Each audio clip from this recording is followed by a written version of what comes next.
இறை இயேசுவில் அன்பார்ந்த சகோதரர் சகோதரிகளே, துணிவோடு இருங்கள், நான் தான், அஞ்சாதீர்கள் என்று இயேசு கிறிஸ்து இன்று நமக்கு செய்தியாக கூறுகின்றார். இன்றைய வாசகங்களிலே முதல் வாசகம், எலியா இறைவாக்கினர் தன்னுடைய வாழ்வுக்கு பயந்து ஓரேப் என்னும் அந்த மலையிலே போய் ஒளிந்து கொண்டதை இறைவன் பார்த்து அவரை வெளியே அழைக்கின்றார். இன்றைய நற்செய்தி வாசகத்திலே பேதுரு இயேசு கடல் மீது நடப்பதைக் கண்டு அவர் அது பேய் என்று நினைத்து பதறுகின்றார். பிறகு இயேசுதான் என்று தெரிந்தவுடன் அவரும் கடலில் நடக்க ஆசை கொள்கிறார். அப்படியே கடல் மீதும் நடக்கிறார். இங்கும் அந்த நம்பிக்கை குறைகிற பொழுது அவர் மீண்டும் கடலிலே மூழ்கிற சூழ்நிலையிலே மீண்டும் இயேசு கிறிஸ்து கை கொடுத்து அவரை தூக்கி விடுகிறார் என்பதை பார்த்தோம். இறைவனில் அன்பார்ந்தவர்களே, நமக்கு இரண்டு விஷயங்கள் நம்மை ஆட்டி படைக்கின்றன என்று சொல்லலாம். ஒன்று பயம், மற்றொன்று நம்பிக்கை. பயம் என்பது நம்மை செயல்பட விடாமல் தடுக்கிறது, நம்மை பின்வாங்க வைக்கிறது, ஏன் நம் உள்ளத்திலே விரக்தியையும் வெறுப்பையுமே விதைக்கிறது. அதனால் நாம் செயலிழந்து போகிறோம். ஆனால் நம்பிக்கை என்பது நம்மிலே துணிச்சலை ஏற்படுத்துகிறது, பிரச்சனைகளை எதிர்கொண்டு தீர்வை ஏற்படுத்துவதற்கு துணை புரிகின்றது. இந்த நிகழ்வை இங்கிருந்து ஒருத்தர் புனித பூமிக்கு இயேசு கிறிஸ்து வாழ்ந்த அந்த பகுதியெல்லாம் சுற்றி பார்ப்பதற்கு நம்ம ஊர்லேருந்து போயிருக்கிறார். போய் அங்கே சுற்றி பார்த்து கொண்டு இருக்கிறார். இன்று நம்முடைய நற்செய்தியிலே வாசித்த இந்த பகுதியில், அதாவது கலிலேய கடல், அந்த பகுதியிலே அவர் சென்று பார்க்கின்றார். மக்களெல்லாம் அங்கே படகிலே உள்ளே சென்று வெளியே வருவதாக இருக்கிறார்கள். இவரிடம் போதுமான தொகை இல்லை. எனவே யோசித்து கொண்டிருக்கிறார், உள்ளே படகிலே செல்லலாமா வேணாமா என்று. அப்பொழுது அந்த படகு ஓட்டி சொல்கிறார், வாங்க என்று சொல்கிறார். இல்லை, என்கிட்ட போதுமான பைசா இல்லை. சரி, இருக்கிறத கொடுங்க அப்படின்னு சொல்லிட்டு அவரை அழைத்து கொண்டு அந்த படகிலே உள்ளே கடலுக்குள்ளே செல்கிறார். உள்ளே சென்று ஏறக்குறைய அந்த நடுப்பகுதியிலே, சரி நீங்கள் கொடுத்த காசு முடிஞ்சு போச்சு, இறங்கி நம்பிக்கையோடு இயேசு கிறிஸ்து எப்படி நடந்தாரோ அப்படியே நீங்களும் நடங்க என்று இறங்க சொன்னாராம். அவர் நினைத்து கொண்டாராம், ஒருவேளை பேதுருவிட்டையும் இதை போல் காசு பத்தலையோ, அதனால்தான் கடலில் இறங்கி நடந்தாரா என்று அவர் நினைத்தாராம். இது ஒரு வேடிக்கையாக சொல்வது. பார்ந்தவர்களே, கடவுள் நம்பிக்கை இருப்பவர்கள் எதற்கும் அஞ்சுவதில்லை. பயம் என்பது அவர்களிடம் இருக்காது. ஆபிரகாம் ஈசாக்கு எனும் தன்னுடைய மகனை பலியிட ஆண்டவர் கேட்ட பொழுது அவர் தயங்கவில்லை, பயப்படவில்லை. மோசே இஸ்ராயல் மக்களை எகிப்திலிருந்து விடுதலை பெறச் செய்து கானான் தேசத்திற்கு அவர்களை அழைத்து வர வேண்டும் என்று இறைவன் அவருக்கு கட்டளையிடுகிற பொழுது அவர் எகிப்தியருக்கோ கானான் தேசத்திற்கு செல்ல வேண்டிய தூரத்தையோ நினைத்து அவர் பயப்படவில்லை. தாவீது ஒரு சிறுவன்தான். அவன் கோலியாத் என்னும் பெரிய பேர் அரக்கனை எதிர்கொள்வதற்கு தயங்கவில்லை, பயப்படவில்லை. ஆனால் நாம் பல்வேறு விஷயங்களுக்காக பயப்படுகிறோம்.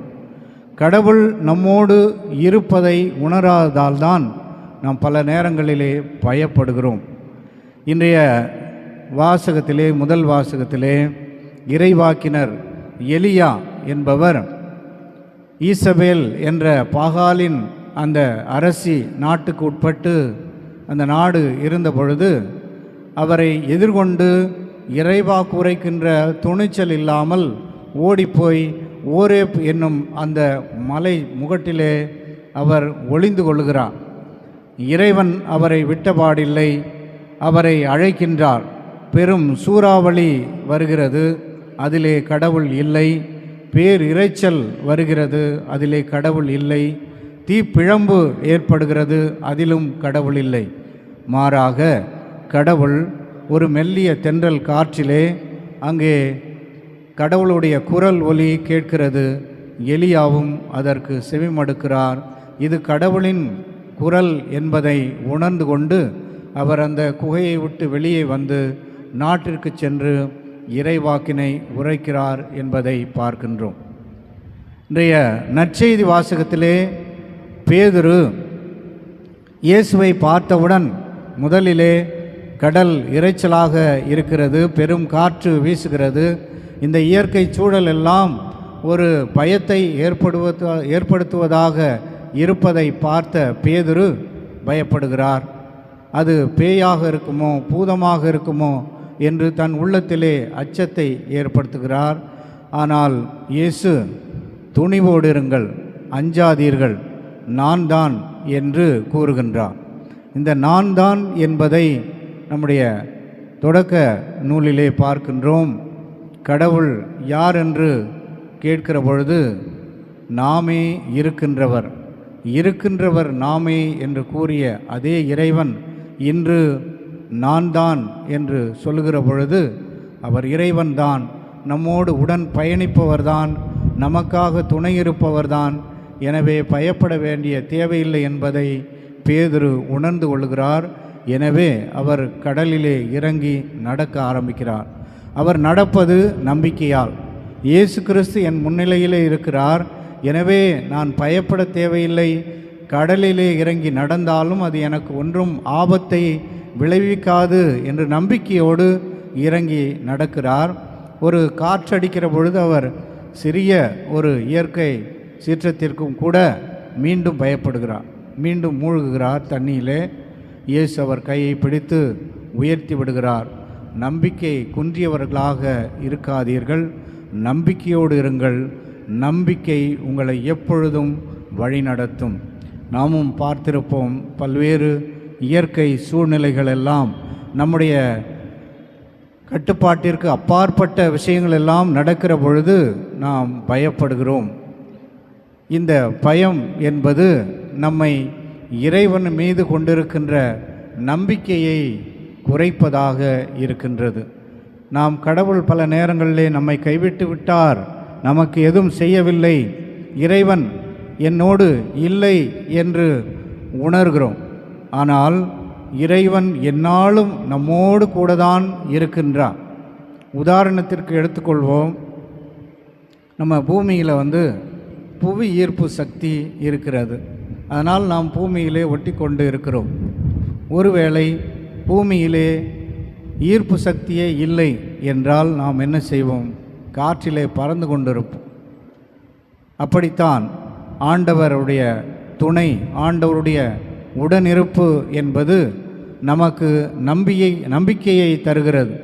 நாம் வாழ்வதும் இருப்பதும் வளர்வதும் கடவுளுடைய அருளினால், அவருடைய கருணையினால். இதை நாம் பல நேரங்களிலே உணர்வதில்லை. ஒரு நபர் வீதியிலே நடந்து சென்று கொண்டு இருக்கிறார்.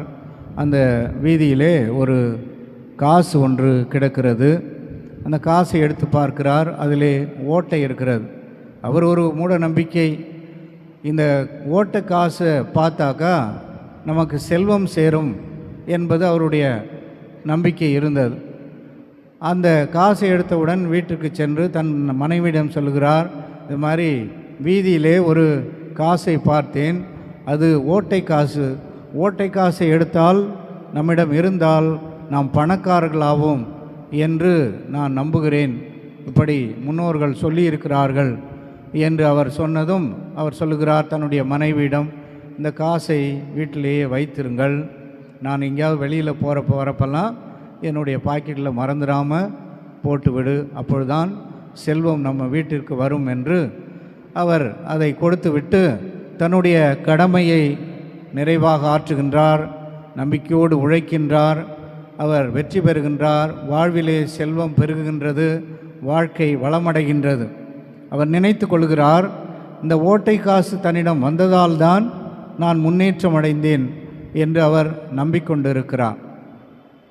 மிகப்பெரிய பொருளாதாரத்திலே வளர்ந்தவராக மாறிய பிறகு ஒரு நாள் அவருக்கு ஒரு ஆசை.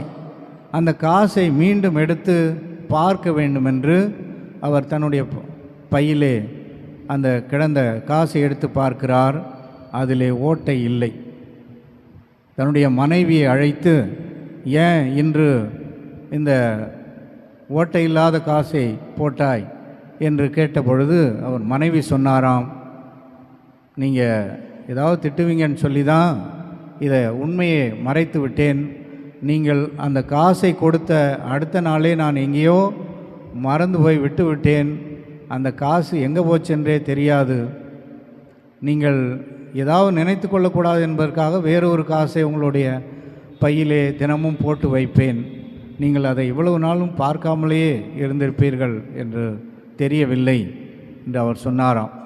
இந்த கதை என்பது வேடிக்கையாக இருந்தாலும் அவர் தன்னிடம் அந்த காசு இருக்கிறது என்ற நம்பிக்கை உள்ளத்திலே இருந்ததால் அவர் கடினப்பட்டு உழைக்கிறார்.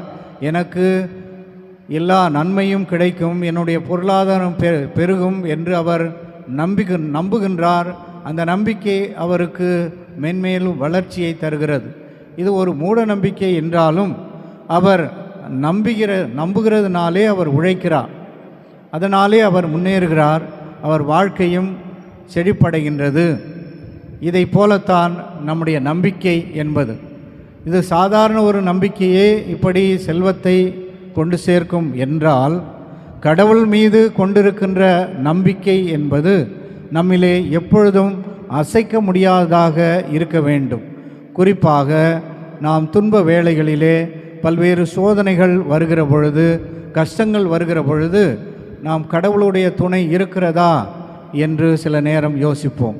அல்லது கடவுளுடைய நம்பிக்கையிலிருந்து நாம் சிறிது குறைந்து காணப்படுவோம். ஆனால் இன்று 2ஆம் வாசகத்திலே பவுலடியார் தன்னுடைய ரோமையர் கிறிஸ்தவ மக்களுக்கு சொல்லுகின்றார், நான் எப்பொழுதும் மனம் தளராமல் நம்பிக்கையை கைவிடாமல் இருக்கின்றேன். இந்த நம்பிக்கையின் பொருட்டு நான் எந்த தீங்கிற்கும் எப்படிப்பட்ட சோதனைக்கும் உள்ளாக தயாராக இருக்கின்றேன். எப்பொழுதும் நம் ஆண்டவருக்கு இயேசு கிறிஸ்து மீட்பர் என்னை விடுவித்தருள்வார் என்ற நம்பிக்கை என்னிடம் ஆழமாக இருக்கின்றது. எனவே நான் எந்த தீங்கிற்கும் அஞ்ச மாட்டேன். கடவுள் என்னோடு இருக்கிறார் என்பதை நான் உணர்கிறேன் என்று அவர் சொல்லுவார். பாந்தவர்களே, திருநாவுக்கரசர் தேவாரம் பாடலிலே கடவுள் என்னும் அந்த நம்பிக்கையை மட்டும் நான் இறுக்கமாக பற்றி கொண்டு என் வாழ்க்கையை ஒரு ஓடம் போல நினைத்து கடந்து செல்கிறேன் என்று அவர் சொல்லுவார். மனம் என்னும் தோணி பற்றி, மதி என்னும் கோலை ஊன்றி, சினம் என்னும் சரக்கை ஏற்றி செறிகடல் ஓடும் பொழுது மனம் என்னும் பாறை தாக்கி மறியும் போது அறிய ஒண்ணாது உன்னை உணும் உணர்வை நல்காய் இறைவா என்று அவர் சொல்லுவார். உன்னையே எப்பொழுதும் நம்பிக்கொண்டிருக்கின்ற, உம்மையே நினைத்து கொண்டிருக்கின்ற, உம்முடைய எண்ணத்தையே என்னுடைய உள்ளத்தில் எப்பொழுதும் நினைத்து கொண்டிருக்கின்ற அருளை தர வேண்டும் இறைவா என்று அந்த திருநாவுக்கரசர் சொல்லுவார். எனவே நாமும் நம் உள்ளத்திலே எப்பொழுதும் என் இறைவன் என்னோடு கூட இருக்கிறார், என்னை கைதூக்கி விடுகின்றார், எனக்கு எல்லா நன்மைகளையும் இறைவனே செய்து வருகின்றார் என்று எப்பொழுதும் நம்புவோம். குறிப்பாக நம்முடைய வாழ்விலே வரக்கூடிய பல்வேறு சோதனைகள், வேதனைகள், கஷ்டங்கள் வருகிற பொழுதெல்லாம் கடவுள் என்னோடு கூட இருக்கின்றார் என்று உறுதியோடு நம்புவோம். நம்பிக்கை நம்மை எப்பொழுதும் இறைவனுடைய அருளிலே வழிநடத்தும். ஆமென்.